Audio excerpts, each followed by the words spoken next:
Assalamu alaikum wa rahmatullahi wa barakatuh. Allah subhanahu ta'ala bizga bu dunyoda turmushimizni bo'lak etib, bu dunyoda turmushimizda turli ne'matlarni berdi. Tanimiz, sog'liq, salomatlik, oilalarimiz, ishlarimiz, ilmimiz, darajamiz hammasida Allah subhanahu ta'ala tomonidan bizga berilgan bo'laklar, ne'matlar. Ham eng zo'r, eng ulug' bo'lak unda bo'lsa din islom. Allah subhanahu ta'alaning dini bizni to'g'ri yo'lga bostiruvchi, bizni Allah subhanahu ta'alaning rizolig'iga olib boruvchi din unda bo'lsa din islom. Bu masalani Allah subhanahu ta'ala shunday ravishda anglata: "Innad-dina 'indallohil islam" deb aytadi Qur'oni Karim oyatlari bilan. Ham ne'matlar masalasini anglatgan vaqtda Allah subhanahu ta'ala shunday darajada aytadiki, "Mening ne'matlarim iksiz cheksiz" deb aytadi.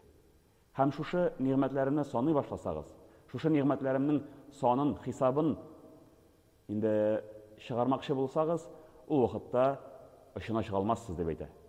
Ikkinchi bir oyat karimada Alloh subhanahu taolo shunday so'zlar aytadi: "A'udhu billahi minash shaytonir rojim va in ta'uddu ni'matallohi la tahsuha." Ne'matlarimni soniy boshlasangiz, sonin endi hisoblab chiqara olmassiz deb aytadi. Shunabda Alloh subhanahu taolo bergan ne'matlar bizni shulg'ab olgan. Bularga faqat ko'zlarimizni ochib qaraga kerak. Shu ne'matlar bilan tegishli ravishda qo'llanirga kerak. Alloh subhanahu taolo mu'min musulmonlarni sifatlab ko'pgina oyatlarda bizga shunday xabar yetkazadi: "Illallazina amanu va amilus solihati." Mu'min musulmonlar, iymon keltiruvchi zotlar, ular bo'lsa izgilik qiluvchilar deb aytadi. Ham shu izgiliklarni ningdi ravishda boshqariga, ningdi ravishda shu izgiliklarimizni turmushga kirtirga deganda Alloh subhanahu taolo ikkinchi bir oyat karimada aytadi: "Fastabiqul khayrat." Ya'ni men bergan ne'matlarimni, men bergan darajalarimni, men bergan salomatligimni tegishli ravishda qo'llaningizda, shuning bilan izgiliklar qiling'iz. Ham alayg'inada tugul, izgilikda yorishig'iz deb aytadi Alloh subhanahu taolo. Izgiliklaringizni ko'proq ishlarga tirishig'iz deb. Ana Alloh subhanahu taolo bizga turli salatlar berdi. Kimgadir zihn, kimgadir kuch, kimgadir salomatlik ko'proq berdi. Alloh subhanahu taolo turli endi salatlarni topshirdi. Bizga bir amanat bo'larak topshirdi. Lekin shu amanatni tegishli ravishda qo'llanib, izgilikda yorishig'iz, izgi amallarni ko'proq qiling'iz, izgilikka erishig'iz deb aytadi.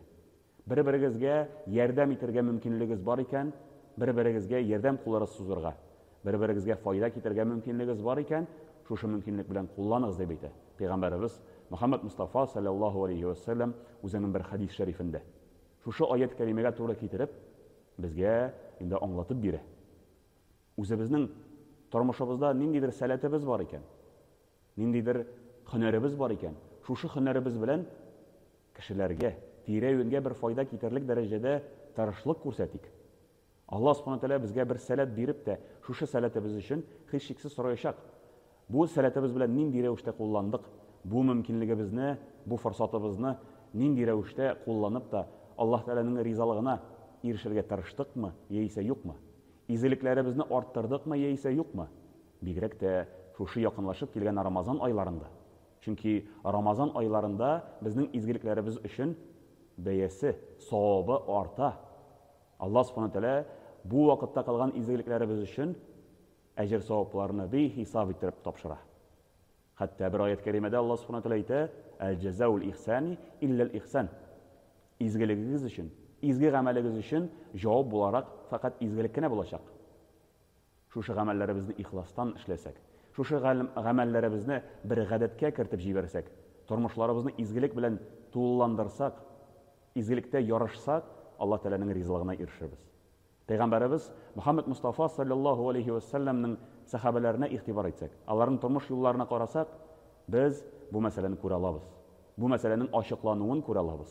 Sahobalar izgi amal erishgan vaqtda, izgi amalning nindi ravishda bo'luvini eshitgandan so'ng shu izgilikni tezroq ishlarga tirishdilar. Hatto bir-birisi bilan yorishib, bu izgilikni ko'proq ishlarga tirishdilar.